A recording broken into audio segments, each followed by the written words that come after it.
ദൈവതിരുനാമം മഹത്വപ്പെടട്ടെ. ഏവർക്കും ശുഭദിനം ആശംസിച്ച് ഇന്നത്തെ ശുഭചിന്തയിലേക്ക് നമുക്ക് പ്രവേശിക്കാം. മഹാജ്ഞാനിയായ ശലോമോൻ തൻ്റെ സഭാപ്രസംഗി എന്ന രചനാ സമാഹാരത്തിൽ ഇപ്രകാരം പറയുന്നു: നിന്റെ ഹൃദയത്തിൽ നിന്നും വ്യസനം അകറ്റി നിന്റെ ദേഹത്തിൽ നിന്നും തിന്മയെ മാറ്റിക്കളയുക. Banish all worries from your mind and keep your body free from pain. മറ്റൊരു പരിഭാഷയിൽ ഇങ്ങനെ പറയുന്നു: നിങ്ങളുടെ മനസ്സിൽ നിന്നും ആകുലതകളെ ആട്ടിപ്പായിക്കുക. അങ്ങനെ നിങ്ങളുടെ ശരീരത്തെ വേദനയിൽ നിന്നും സ്വതന്ത്രമാക്കുക. ആധുനിക ലോകം പുരോഗമനത്തിൻ്റെ ലോകമാണ്. ശാസ്ത്രീയ വളർച്ചയിൽ അത്യുംഗ പദത്തിൽ എത്തി നിൽക്കുന്നു ഇന്നതയുടെ സമൂഹം.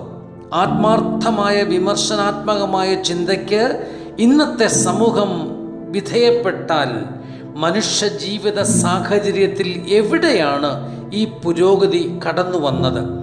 ഗ്രാമ അന്തരീക്ഷത്തിൽ പോലും മൾട്ടിനാഷണൽ ആശുപത്രികൾ ഉയർന്നു വരുന്നു. ശാസ്ത്രീയ സാങ്കേതിക വിദ്യയുടെ അസൂയാവഹമായ വളർച്ചയിൽ പുതിയ മരുന്നുകൾ കണ്ടെത്തുന്നു. അതൊരു ഭാഗത്ത്.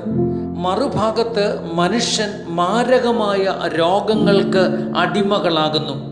മാനസികമായും ശാരീരികമായും ഓരോ നാൾ കഴിയും തോറും മനുഷ്യ ജീവിതങ്ങൾ അന്ധകാരപ്പെടുന്നു. ഇന്ന് സാധാരണ മനുഷ്യർ പോലും അഭിമുഖീകരിക്കുന്ന രോഗങ്ങൾക്ക് പിന്നിൽ വൈകാരിക സമ്മർദ്ദങ്ങളാണെന്ന് മനഃശാസ്ത്ര ലോകം ഇതിനു മുമ്പ് തെളിയിച്ചു കഴിഞ്ഞു. മനസ്സിൻ്റെ ദുഷ്കരമായ സാഹചര്യങ്ങൾ ഇന്ന് വല്ലാതെ ശരീരത്തെ രോഗത്തിൽ മുക്കിക്കൊല്ലുന്നു. ഈ സാഹചര്യത്തിലാണ് ജ്ഞാനിയായ ശലോമോൻ പറയുന്ന വാക്കുകൾ പ്രസക്തമാകുന്നത്. നിങ്ങളുടെ മനസ്സിൽ നിന്നും ആകുലതകളെ ആട്ടിപ്പായിക്കുക. അങ്ങനെ നിങ്ങളുടെ ശരീരത്തെ വേദനയിൽ നിന്നും സ്വതന്ത്രമാക്കുക.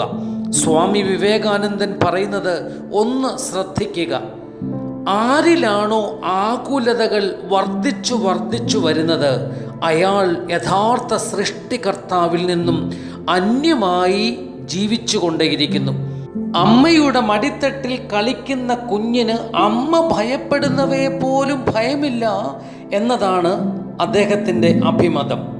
അമ്മയിലുള്ള ഒരു പൈതലിൻ്റെ ആശ്രയബോധം വാസ്തവത്തിൽ ഒരു കുഞ്ഞിൽ നിന്നും ആകുലതകളും ഭയവും നിരാശയും അകറ്റിക്കളയുന്നത് പോലെ ഓരോ മനുഷ്യരും സൃഷ്ടികർത്താവിൽ ആശ്രയം വെച്ചാൽ നിശ്ചയമായും അവൻ ആകുലതകളിൽ നിന്നും സ്വതന്ത്രമാകും. ഇത് വലിയ സത്യമാണ്.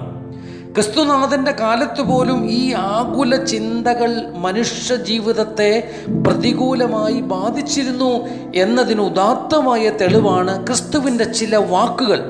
നിങ്ങൾ അധികമായി ചിന്തിച്ചിട്ട് നിങ്ങളുടെ ഒരു മുഴം നീളം കൂട്ടുവാൻ കഴിയുമോ? വയലിലെ താമരയെ കുറിച്ച് ചിന്തിക്കൂ. ശലോമോനേക്കാളും ശ്രേഷ്ഠമായി അത് അലങ്കരിക്കപ്പെട്ടിരിക്കുന്നു. കാക്കയെ നോക്കുക, അതിന് ലഭിക്കേണ്ട ഭക്ഷണം തക്ക സമയത്ത് അതിന് ലഭിക്കുന്നു. വയലിലെ താമരയെക്കാട്ടിലും ആകാശവിതാനങ്ങളിൽ പറക്കുന്ന കാക്കയെക്കാട്ടിലും നിങ്ങൾ എത്രയോ ശ്രേഷ്ഠരാണ്.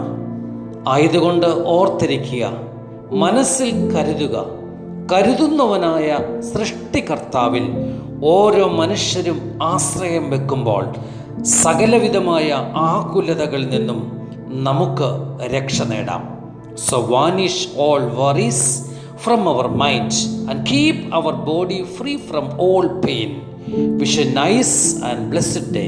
Thank you all.